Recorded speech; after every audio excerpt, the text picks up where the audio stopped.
अक्षय कुमार फिर से इंडियन शहरी बन गए, मगर पहले उन्होंने कनाडा की शोहरत क्यों ली थी।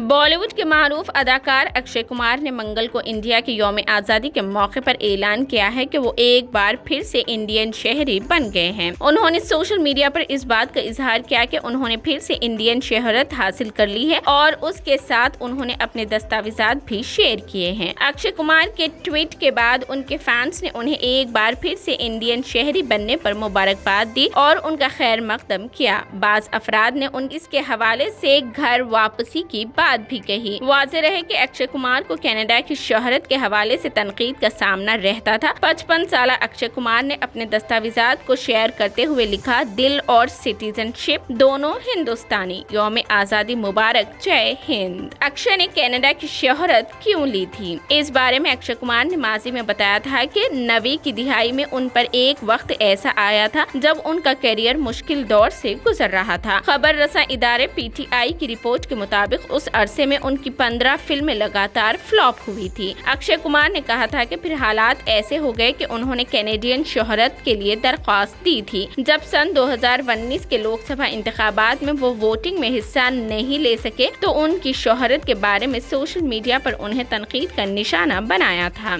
याद रहे कि इंडियन शोहरत के हामिल होते हुए आप किसी दूसरे मुल्क की शोहरत नहीं रख सकते। वजीर आजम नरेंद्र मोदी ने फिल्म अदाकार अक्षय कुमार को एक इंटरव्यू दिया था जो 24 अप्रैल 2019 को नशर हुआ था। 67 मिनट का ये इंटरव्यू मुल्क के बेशतर न्यूज चैनल्स पर नशर किया गया था। वजीर आजम की रिहाइश गाह पर होने वाली इस इंटरव्यू में अक्षय कुमार ने नरेंद्र मोदी से उनके रोजमर्रा के मालूमात, खाने पीने की आदत, उनकी पसंद व नापसंद और बचपन की कहानियों पर मबनी सवालात पूछे थे। अक्षय कुमार ने उसे गैर सियासी इंटरव्यू करार दिया और वजीर आजम मोदी ने भी इंटरव्यू के दौरान खुशी का इजहार करते हुए कहा था कि उन्हें खुशी है कि वो इलेक्शन के वक्त गैर सियासी इंटरव्यू दे रहे हैं। ये इंटरव्यू सोशल मीडिया पर टॉप ट्रेंड में शामिल था और उस वक्त भी अक्षय कुमार की शोहरत पर सवालात उठाए गए थे और कहा गया था कि मोदी ने ये इंटरव्यू बॉलीवुड में काम करने वाले इंडियन निसार कैनेडियन शहरी को दिया है। सन 2019 में ही एक तकरीब के दौरान अक्षय कुमार ने अवामी तौर पर यह बात कही थी कि उन्होंने इंडियन शोहरत के लिए दरख्वास्त दे दी है। हिंदुस्तान टाइम्स लीडरशिप समिट के दौरान अक्षय कुमार ने कहा कि उन्होंने कभी सोचा भी नहीं था कि उन्हें अपनी हिंदुस्तानियत साबित करने के लिए किसी दस्तावेजात की जरूरत होगी।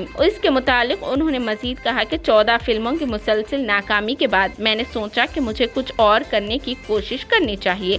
कनाडा में रहने वाले मेरे एक करीबी दोस्त ने मुझे वहां आने की दावत दी। उन्होंने कहा कि हम मिलकर किसी चीज पर काम करेंगे। वो भी इंडियन हैं और वहीं रहते हैं। मैंने वहां का पासपोर्ट हासिल किया क्योंकि मैंने सोचा कि यहाँ मेरा कैरियर खत्म हो गया है। लेकिन फिर मेरी 15वीं फिल्म हिट हो गई और उसके बाद मैंने कभी पीछे मुड़कर नहीं देखा। मैं आगे बढ़ता रहा, लेकिन मैंने कभी महसूस नहीं किया कि मुझे अपना पासपोर्ट तब्दील कर लेना चाहिए। लेकिन शोहरत पर तनाज़े के बाद उन्होंने इंडियन पासपोर्ट के लिए दरख्वास्त देने का फैसला किया। अक्षय ने उसी तकरीब में बताया, मैंने इस शोहरत के लिए दरख्वास्त दे दी है क्योंकि मुझे लगता है कि लोगों ने उसे एक इशू बना लिया है कि मुझे अपना हिंदुस्तानी होना साबित करने के लिए पासपोर्ट दिखाना होगा। ये बात मुझे परेशान करती है और मैं किसी को मौका नहीं देना चाहता, इसलिए मैंने इंडियन पासपोर्ट के लिए दरख्वास्त दी है। उन्होंने मजीद कहा था कि मेरी अहलिया इंडियन शहरी है और मेरा बेटा भी हिंदुस्तानी है। मेरे खानदान में हर कोई इंडियन है। मैं यहाँ अपना टैक्स अदा करता हूँ। मेरी जिंदगी यही है, लेकिन कुछ लोग कुछ और साबित करना चाहते हैं। अक्षय कुमार के ऐलान के बाद सोशल मीडिया पर एक बार फिर अक्षय कुमार ट्रेंड करने लगे। उनके नाम के हैशटैग के साथ जहां लोग उन्हें मुबारकबाद दे रहे थे, वहीं उनके फैंस उनके नाखदों को निशाना बना रहे थे। मोहित गुप्ता नामी सारिफ ने लिखा कि आखिरकार नफरत करने वालों की जुबानें बंद हो गई। उसके साथ उन्होंने दिल और बाजू और स्टार की इमोजीज भी डाली है। उसके साथ इस तरह की बातें बेशुमार फैंस ने लिखी है। अपामन्यु भट्टाचार्य नामी एक सारिफ ने लिखा, मुबारकबाद, अब आपको अपनी हुब्बुल वतनी जाहिर करने के लिए चापलूसी वाली फिल्में बनाने की जरूरत नहीं। हम चाहते हैं कि आप अपनी कॉमेडी के मैदान में वापस जाएं। IMSR के BR के नामी एक सारिफ ने लिखा कि पहले आप कनाडा के शहरी थे, लेकिन एक लाइव इंटरव्यू में आपने कहा था कि आप कनाडा के आजादी शहरी है। जब आपका भांडा बुरी तरह फूट गया गया तो आपने दरख्वास्त दी, नहीं तो आप हमेशा ही कैनेडियन रहते।